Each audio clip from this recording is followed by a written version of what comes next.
우리는 부활절이면 이렇게 하십니다. 예수 부활하셨습니다. 할렐루야. 아멘. 아멘. 부활하신 주님이 40일 동안 우리와 똑같은 몸을 입고 이 땅에서 두려워 떨고 있는 제자들을 찾아왔습니다. 찾아와서 핵심적인 4마디를 하는데 그 4마디 가운데 2마디만 오늘 여러분 같이 해보기를 원해요. 오늘 이 시대, 2025년 이 시대에 이 2마디가 어찌 보면 사회를 향한 하나님의 메시지, 너에게 평강이 있을지어다.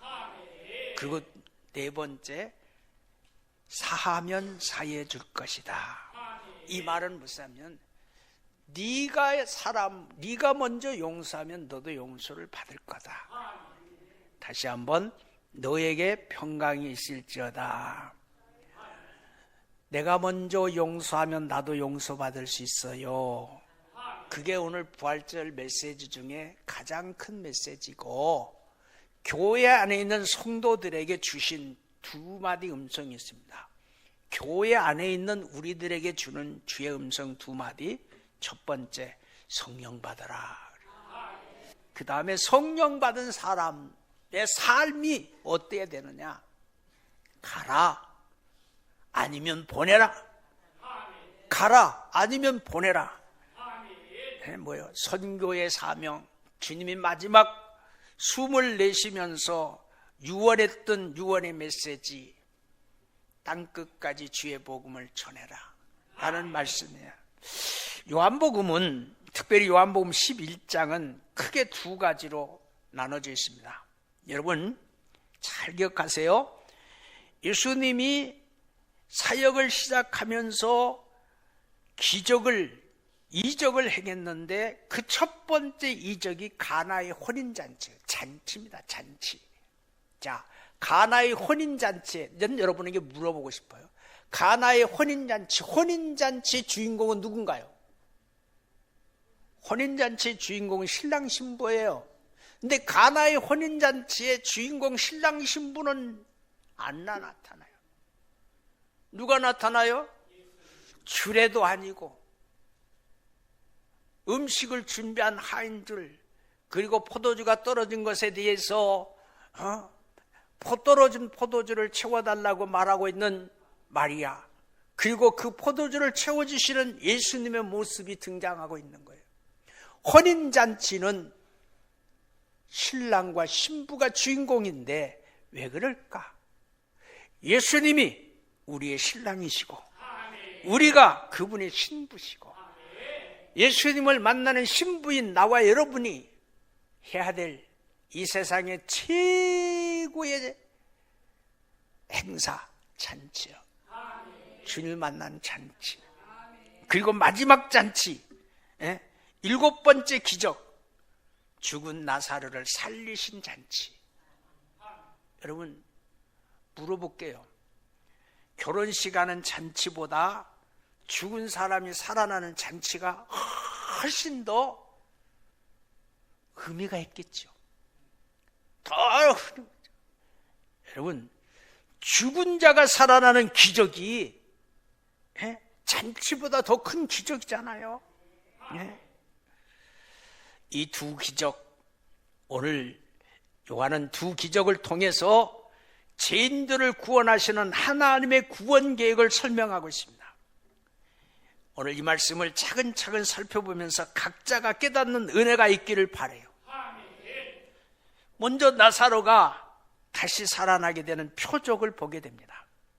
1절에 보니까 베단이라는 마을에 사는 나사로가 병들어 죽게 됐습니다.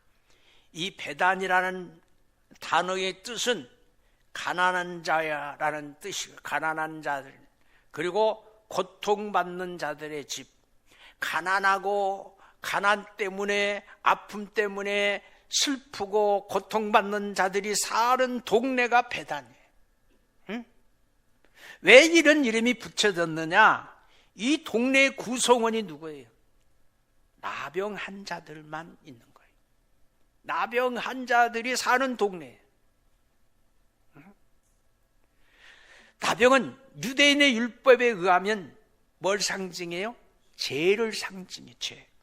그래서 나병 환자들은 예루살렘 성에 들어가서 살지 못하고 격리되어서 살게 되는데, 그곳이 바로 어디냐면 베다니에서 예루살렘이 보이는 거예요. 예수님께서 이런 죄인들이 사는 곳에 늘 머물러 있었던 것은 예수님은 죄인들을 구원하기 위해서 오신 분이라는 거예요. 그래서 예수님은 갈릴리 지역에 사셨지만 예루살렘으로 오실 때 늘 예루살렘 가까이 있는 이 베다니에 있는 나사로의 집에서 유숙하십니다.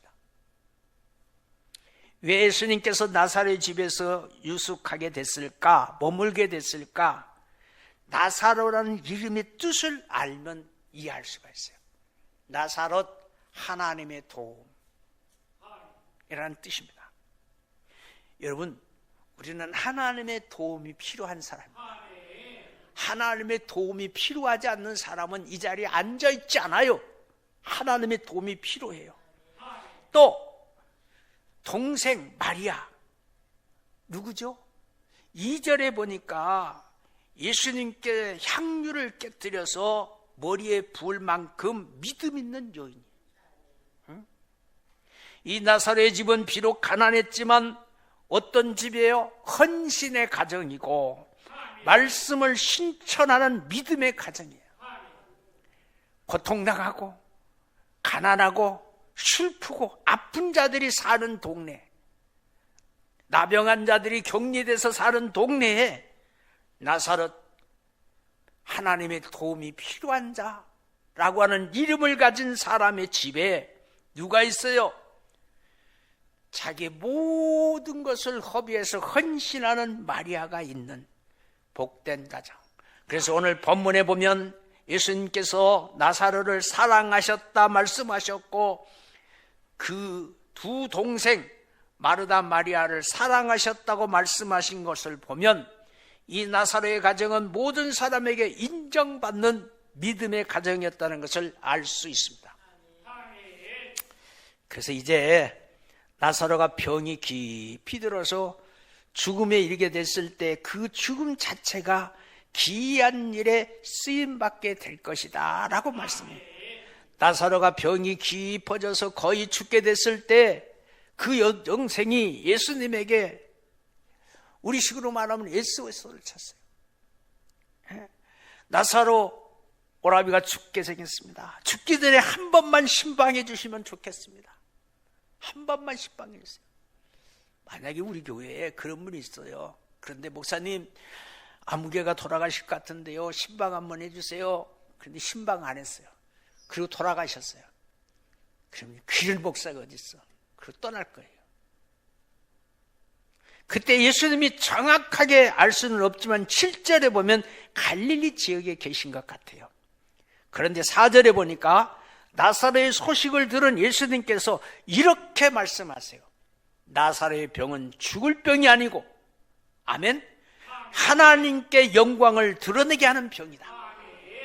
아니, 병이 난 들렸어. 병이 들어서 죽게 생겼는데 아니야, 그건 죽을 병이 아니야. 하나님의 영광이 드러날 거야. 베다니에 가시지 않고 이틀 동안 더 갈릴리에 머물고 계신 거예요.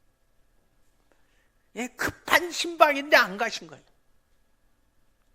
그리고 때가 됐을 때 예수님께서 제자들과 함께 베다니로 내려오시게 됩니다. 그러면서 예수님께서 제자들에게 나사로에게 가는 목적을 좀 어설프게 설명해 주고 있어요. 11절에 뭐라고 말합니까?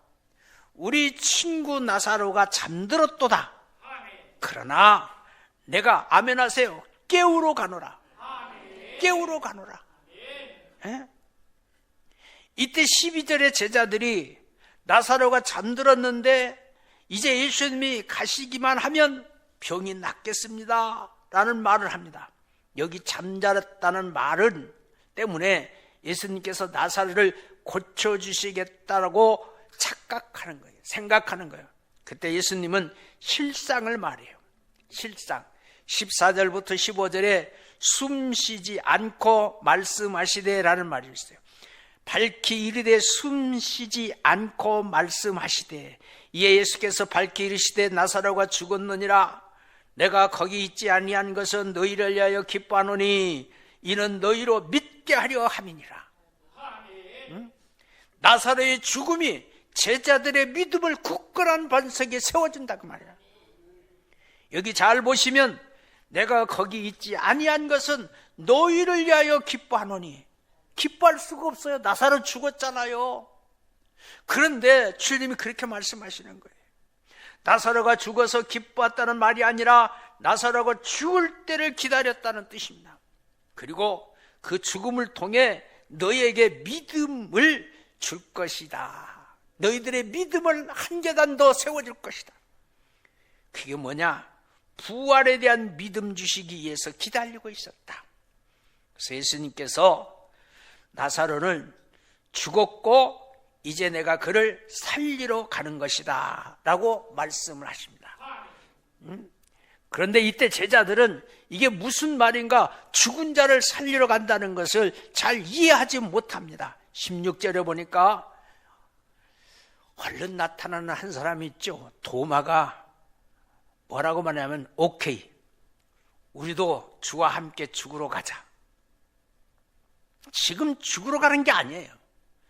죽은 자를 살리러 간다는 말씀을 했는데 도마는 예수님께서 무슨 말을 했는지 전혀 이해하지 못해요. 여러분, 설교 끝나고 교회 저 뒤에서 서로 사랑의 교제를 나눌 때 오늘 설교 가운데 은혜가 된 말씀이 있습니까? 제가 물어보고 싶은 거예요. 물어볼 때 도마 같은 사람이 없기를 바라요. 아멘 안 하시네. 아멘 안 하셔. 이렇게 해서 예수님께서 제자들과 함께 예루살렘에서 내려오셔서 베다니의 집에 오게 되십니다. 18절에 보니까 예루살렘에서 베다니는 오리쯤 된다고 그랬어요. 오리 심리가 4km니까 오리는 2km쯤 되는 거예요. 돌아가도 3km 정도밖에 안 되는 거예요. 천천히 걸어가도 1시간 안에 갈 수 있는 거리인데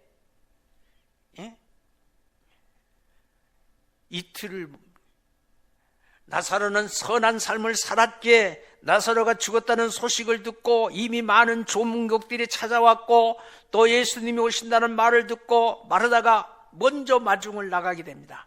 그리고 마르다와 예수님의 대화가 나옵니다. 마르다가 예수님에게 말씀합니다. 23절에 뭐라고 합니까? 예수께서 이르시되 내 오라비가 다시 살아나리라. 표적을 행할 겁니다. 마리아의 신앙 고백, 부활의 신앙을 고백하고 있습니다. 그런데 마르다는 예수님의 말을 단순히 위로의 말로 들어요. 마르다는 부활에 대한 믿음은 있었지만 막연한 부활에 대한 믿음을 가지고 있습니다. 그래서 24절에 보면 마지막 때의 부활의 때가 되면 우리 모두가 다시 살아날 것을 믿습니다. 마르다는 막연한 부활에 대한 믿음을 가지고 있는 겁니다. 이때 예수님께서 중요한 말씀을 선포하세요. 이 말씀은 사실 마르다뿐만 아니라 오늘 모든 사람, 나와 여러분에게 주신 주님의 메시지, 내마입니다. 예수께서 이르시되 나는 부활이요 생명이니 나를 믿는 자는 죽어도 살겠고 무릇 살아서 믿는 자는 영원히 죽지 아니하니 이것을 너가 믿느냐? 물어보는 거예요. 이것을 내가 믿느냐? 이 말씀은 예수님의 신적인 표현이 뭐냐면 에고에임이에요. 에고에임이라는 단어를 5번째 씁니다. 5번째. 자, 신적인 표현. 나는 생명의 떡이요, 나는 세상의 빛이요, 나는 양의 문이요, 나는 선한 목자요. 5번째, 나는 부활이요 생명이다. 그 뭐라고요? 에고에이미. 이 5 신적인 표현을 쓰세요. 마르다처럼 마지막 때 모든 사람이 다 부활할 것이라는 막연한 부활이 아니라 예수님이 부활하시고 예수님이 영원한 생명을 주시는 분이라는 것을 믿어야 한다는 겁니다. 그래서 나는 나를 믿는 자, 이 부활을 믿는 자는 죽어도 살고 살아서 나를 믿는 자는 영원히 죽지 않겠다. 다시 말해서 영생을 얻겠다라고 하는 메시지입니다. 그래서 예수님이 부활하시고 예수님이 생명이라는 것을 바로 이해하고 믿는 믿음이 있어야 마지막 공중에 주님이 재림하실 때 우리도 들림받게 될 줄로 믿습니다.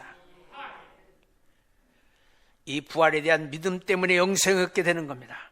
그래서 나중에 예수님 부활을 이해할 때 바울이 분명하게 부활을 고백한 고백이 오늘 고린도전서 15장 20절부터 22절까지 예배 부름의 말씀이에요. 그러나 이제 그리스도께서 죽은 자 가운데서 다시 살아나사 잠자는 자들의 첫 열매가 되었도다. 사망이 한 사람으로 말미암았으니 죽은 자의 부활도 한 사람으로도 말미암도다. 아담 안에서 모든 사람이 죽은 것 같이 그리스도 안에서 모든 사람이 삶을 얻으리라. 여러분, 예수님이 첫 부활의 열매, 첫 모델이 되었고 모든 사람들이 예수님께서 영원한 몸으로 변화된 것처럼 우리 모두도 영원한 몸으로 변화된 날이 온다고 하는 것 기억하시기를 바랍니다.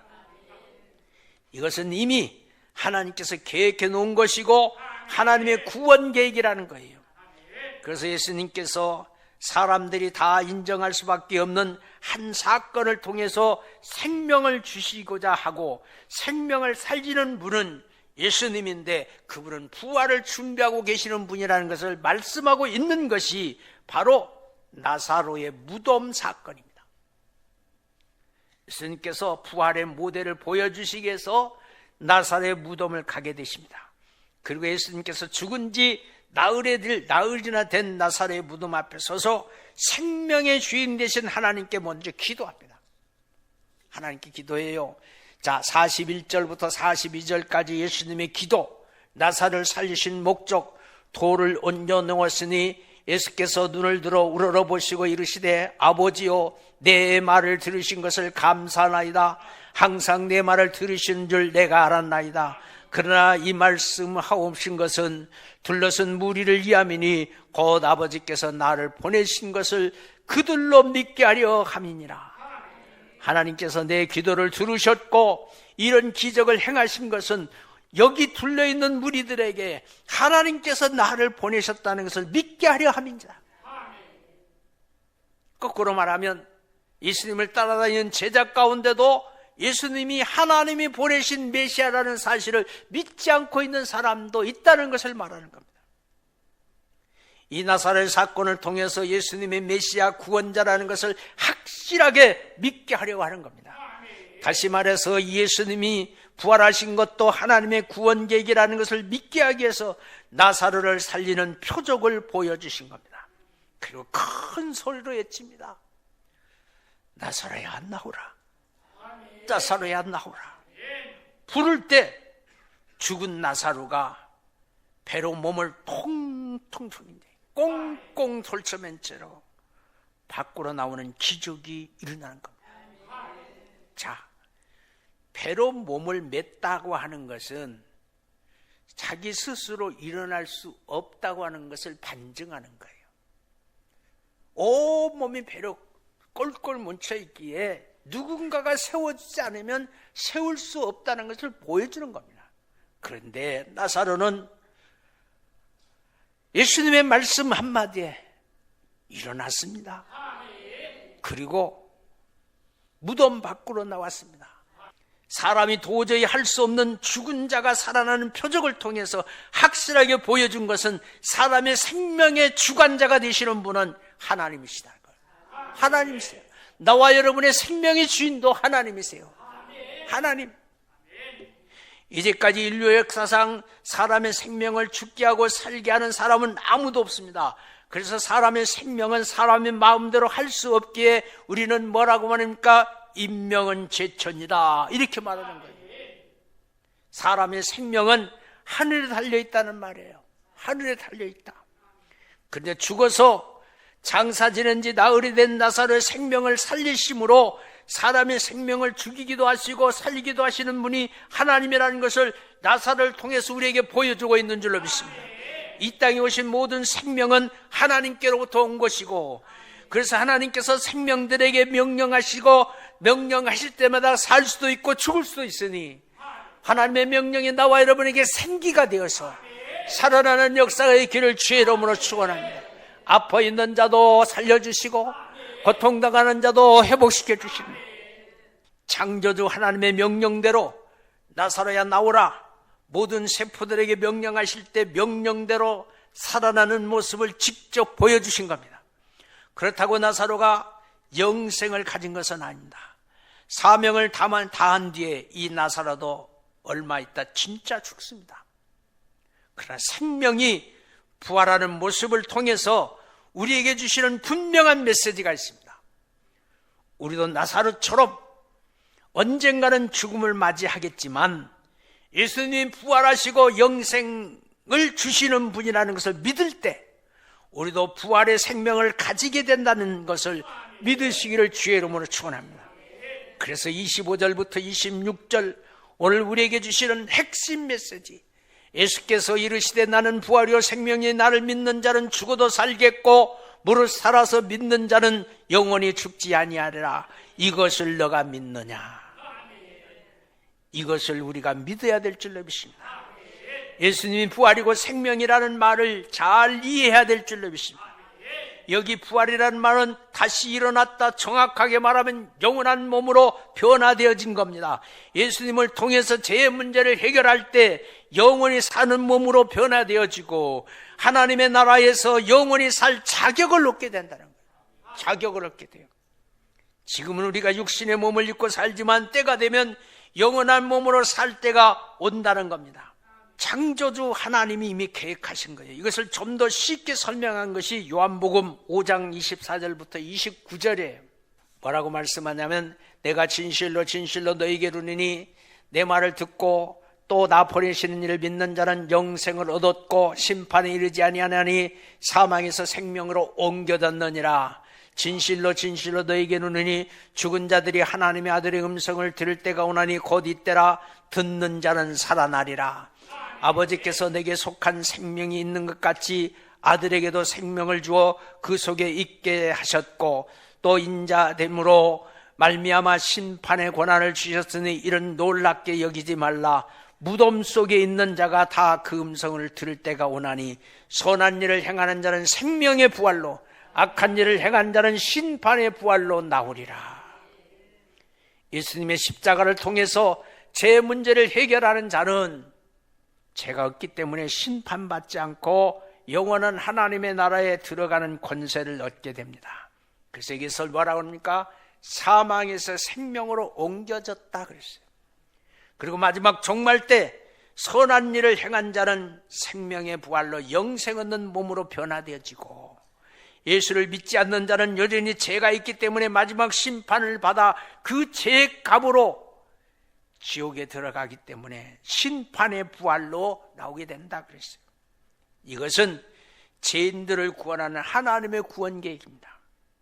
그러므로 오늘 나사로의 생명을 죽이기도 하시고 살리기도 하시는 하나님께서 이 부활을 준비해 놓으셨다는 이 놀라운 구원 계획을 믿으시길 바랍니다. 이 믿음이 있는 자만이 하나님의 나라에 들어갈 수 있습니다. 오늘 저와 여러분이 예수님이 우리를 위해서 십자가에 죽으실 뿐만 아니라 부활의 첫 열매가 되심으로 영생의 문을 활짝 열어놓으신 분이라는 것을 말씀을 통해서 믿으시기를 주의 이름으로 축원합니다. 기도하겠습니다. 생명의 하나님,